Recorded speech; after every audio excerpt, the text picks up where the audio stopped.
What's good, everybody? It's your boy right here, man, BlackPill. And welcome to episode number 2 of the BlackPill Sports Podcast. Y'all know what it is with me. Y'all say it with me. Cue the intro. Bro told y'all deep down south we don't play. I told my niggas we gon' make it one day. Hey man, if you're new to the BlackPill Sports Podcast channel, make sure you like, comment, subscribe, as well as share. As well, make sure you subscribe to Spotify, Apple Podcasts, wherever you see the podcast, as well the YouTube channel. You know what I'm saying? I'm shooting on both, so make sure you subscribe to every single channel that I'm shooting on. In today's video, man, we're going to recap yesterday's World Series, as well tonight. The World Series is played tonight. Game 5, Arizona, closeout game for the Texas Rangers, if you're not a Texas Rangers fan. As well, could it be the closeout game?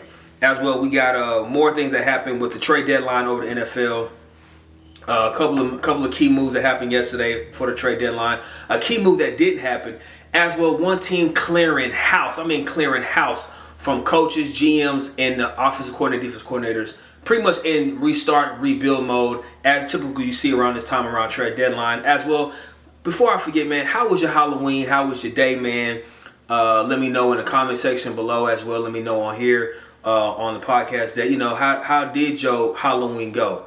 I don't celebrate it, but I was at work before I got off, the whole 9 yards, you know what I'm saying? But if you enjoy trick-or-treating as well, the whole Halloween party over the weekend as well, Tuesday, let it be known. Plus, it really didn't feel like Halloween yesterday because Halloween was on a Tuesday, it was on a work day. You know, kids got school the next day. So, but first and foremost, man, we're going to get into some scores, especially tonight.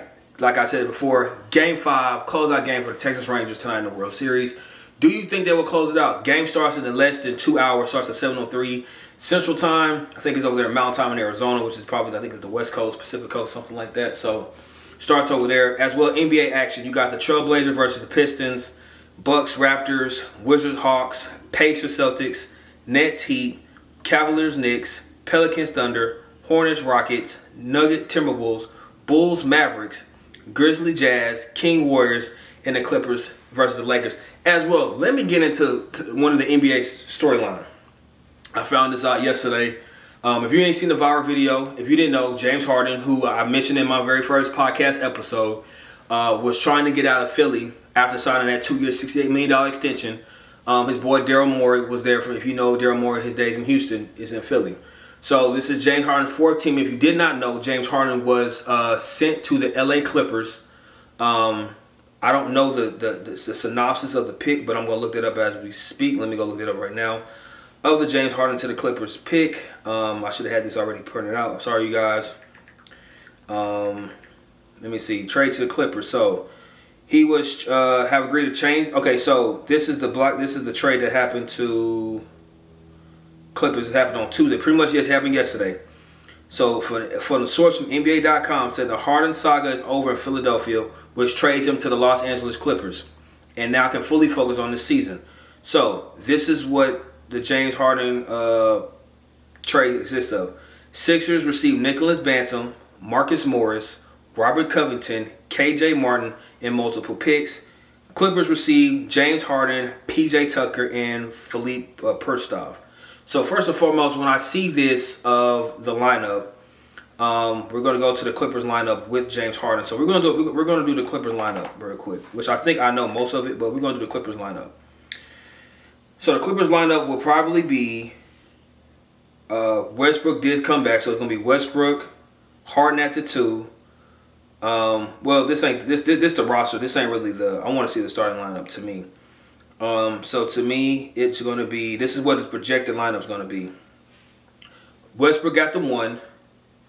Noah Powell at the 2. PG-13 at the 3. Kawhi at the 4. And Zubac at the 5. But once Harden gets in there, Harden and Westbrook can switch off. Westbrook can play the 2. James can play the 1 because he's a point guard. But to me, both are point guards, but both are ball dominant. But you got, 2 legit scorers in PG-13 as well. Kawhi Leonard, Zubac in the paint, but as well you got to know James Harden is a walking bucket. I know he ain't what he used to be in Houston, as well as some of his early times in Brooklyn. But you got a good little offensive trio. We just have to see is James Harden going to be all in, because head coach Ty Lue is very tight knit. He's very much like a Greg Popovich type of coach. If you didn't see his days in Cleveland with LeBron, he is very, very. He has a foundation. He has a structure. He is very, very team oriented. So James Harden is going to have to get with the program, or he's going to have to get lost.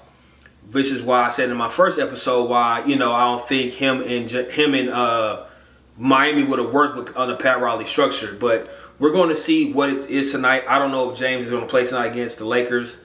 I hope he does, but knowing that he got there yesterday, got to pass the physical, got to clear waivers, all that. So once we see James Harden, once we see the debut of James Harden, we will see the debut as well. I will come back the next day, whatever day that would be, and do the podcast of recapping the game. But let's get into the NFL and let's get into the juicy, because football is king in America. Y'all know what it is. Y'all know yesterday that the ending of the free agency. The trade deadline for pretty much the trade deadline. Let me repeat myself and slow myself down. The trade deadline ended yesterday at 4 o'clock Eastern, 3 o'clock Central, right? So, with that being said, we had Chase Young got sent to the 49ers for a 4th round pick, I think. Let me get to that. If I can find it. Here it goes. So, the Washington Commanders traded Montez Sweat and Chase Young.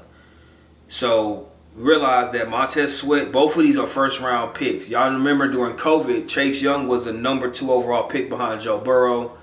Montez Sweat from Mississippi State was the 26th overall pick in 2019. So both of these guys are first round picks. And I think that San Francisco got like a second. I think Montez got a 2nd round pick for him going to Chicago, and Chase got a 4th and a 5th round pick to the 49ers. Now you're going to ask yourself, why did they trade them? Number one, both of them due for long-term extensions. But if you look at the statistics from both, and we're going to pull that up as we speak, I'm gonna put it on the screen, but on the podcast, I'm gonna pull it up for y'all. Chase Young. I apologize, y'all. Chase Young's stats is this. For a career, he has 14 sacks. His first year, 2020, which is during the pandemic year, he had 7.5, and he won Defensive Rookie of the Year. I think he won Defensive Rookie of the Year. Second year, he had 1.5 sack, and that's when he tore his ACL. He played no games all 2022 because of ACL injury, and in this year he has 5 sacks. So his career, during a 4-year tender in the NFL right now, because we still got the rest of the games to be played, he has 14 sacks, which is not good. He has 5 on the season now. We'll see if he can break his rookie sack record. I hope he does. Montez Sweat, his stats, and I know he got good stats. His career stats is 35.5. So since he was drafted, he always had 7, 9, 5, 8, and he has 6.5 now. So it's pretty much on par for him to could have a double-digit sack season. But he's going to Chicago. He's going to the NFC North. With the whole tumultuous thing that happened to Kirk Cousins and the Minnesota Vikings, knowing that they traded for Joshua Dobbs because they don't have a quarterback. Once Kirk Cousins went down with a torn Achilles, season-ending Achilles injury, they threw the backup in. Even though they won 28-10 in Green Bay, despite of what happened to Kirk Cousins, they traded for Joshua Dobbs. Y'all know Joshua Dobbs. He was a backup for Arizona Cardinals when Kyler Murray went down with the whole IR of his hamstring. And I don't know what happened. I don't know if they just traded him away because he was doing good. He beat Dallas. You know what I'm saying? Backup quarterback beat Dallas. So he's over there with Minnesota as we speak. Another trade that happened, you guys, was a Kenyon Bird, Tennessee Titans going to the Philadelphia Eagles. My Philadelphia Eagles fly. Y'all know I'm an Eagles fan. They trying to revamp this whole defense. We know that our defense is stout. Hassan Reddick, Fletcher Cox, Brandon Graham, 2 big boys, Jordan Davis, Jalen Carter, Nakobe Dean, Slay on one side. I can't think of the other guy's name on the other side. We added Kevin Bird to that safety position. We got a defense. Now, granted, we did lose our defensive coordinator. He's a coach of Arizona now. We lost our offensive coordinator. He's the head coach at Indianapolis. So, but we 7-1 still. We top of the Division East. This Sunday we have the Dallas Cowboys at 3:30 at Philadelphia Eagles. I think that should be a Sunday night football game to me, to be exact.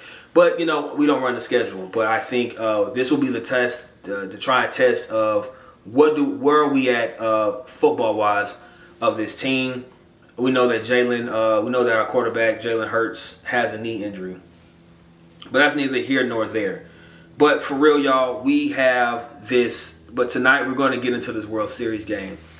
If y'all don't know, I do live in Arlington, Texas. So the Texas Rangers Stadium is pretty much right down the highway. They haven't been since 2011. Every time they get there, they lose. But they're up 3-1. Closeout game is tonight. Who do y'all have closing out the game tonight of this series? We know that Rangers do have certain. Let's look up the stats, because it has been very, very. I wouldn't say back and forth. It's been one-sided, because Game 3, Lord have mercy. They Game 3. We're gonna do this. Lord have mercy there, because let's see. Tuesday. We're gonna look up yesterday. I don't think they played yesterday. No. Sunday. 3. Okay, yeah. Texas beat them 3-1. And then yesterday, Halloween, Texas beat them 11-7. Saturday, I think they played Arizona 9-1. And you know how this is a back and forth game, especially with World Series and hits. And we're going to do, I hope they have stats, but I don't think they do. No, they ain't got the stats. But if you've seen the schedule and we've seen the hits, we're going to go to the last game, which was yesterday. 11-1. We're going to click on that game right there. We're going to click on it. I hope they got the stats for that. Box score, you know how it is. Simeon had 2 runs, 2 homers. Sager, 2 homers. Gunn, 3. No, 1. Him, 1. Janikowski, 1. So they got that's how all their runs were. How they run. They had 11 runs. So that. But if we go back to certain innings and pitching is key in this series. And people don't understand how bad pitching is key in this series. Watching the game and watching how Arizona pitches in that pitcher box, in that strike zone, you have to look at the way they do changeup, the way they do sliders, the way they do fastballs. And you got to look, and just looking at some of the hitters on the Rangers, it's like they know it's coming, but they don't hit it. And they wonder why they get struck out. And people wonder why the score be so low sometimes, and it doesn't get excited to the middle of the 5th or the beginning of the 6th inning. Knowing baseball has 9 innings, but it's the hits are coming. The hits are very much coming. You know what this pitcher does, what he's gonna do, but you don't. But I'm not a baseball player. I'm only a fan that can observe. There's the only thing they can actually see, and they only actually watch, and it's bruh. Really though, you see what's coming. You know what he did. He did it last time. He's gonna do it again. When you come back on the field and you're gonna hit you on the mound and on the base, he's gonna do it again. But that's they're paid millions of dollars to play the sport. I'm not. I can be a fan. I can observe as well, being an analyst and a critique of what I see. And it's please, please, please, for the sake of me, man, you know what's coming. Be prepared for it. Because if you saw the last series, when they did the Astros, right? When Texas played the Astros, you see how Texas wasn't afraid to hit what Astros was pitching at them. And neither was the Astros either. But you saw how they were so confident, because Houston runs Texas when it comes during baseball. The Texans, not football, the Cowboys football, but when it comes to baseball, everybody knows Astros is king in Texas, because they got championships behind them. Rangers have 0, goose egg, nada, Nathan. No championships on that resume. Astro has it. But so they had to come into that. You saw confident that Texas was hitting with the Astros. You saw what was coming. You saw the hits. You saw how they threw their pitches at the Astros. And they knew it was coming. But guess what? They sucked it up and they won. And they picked it up and they won the series. Advanced them to the World Series. Beating the American League champions. Going to now the World Series against the Diamondbacks, who everybody thought, let's keep it a buck. let me get a sip of this Coke, man. I apologize. Let me get a sip of this Coke.